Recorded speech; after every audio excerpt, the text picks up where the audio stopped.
equals does your device need fixing? We offer a free diagnosis. We pick up and deliver right to your door, no calls or travel needed. We send you a quote before repairing, and only go ahead if you approve it. Easy, transparent, and professional. Link in description. To maintain your MSI Cyborg 15, start by gathering your tools, a Phillips screwdriver, a can of compressed air, and a microfiber cloth. First, power off the laptop and unplug it. Remove the screws from the back panel carefully. Keep them in a safe place. Once the panel is off, you can see the internal components. Use the compressed air to blow out any dust from the fans and vents. This helps prevent overheating. Next, check for any loose connections or damaged components.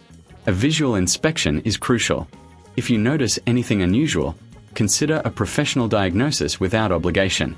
After cleaning, wipe the surfaces with the microfiber cloth for a neat finish.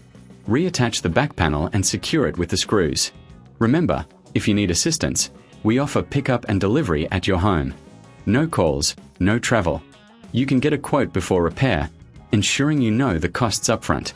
Regular maintenance keeps your laptop running smoothly and extends its lifespan. Does your device need fixing? We offer a free diagnosis. We pick up and deliver right to your door, no calls or travel needed. We send you a quote before repairing, and only go ahead if you approve it. Easy, transparent, and professional. Link in description.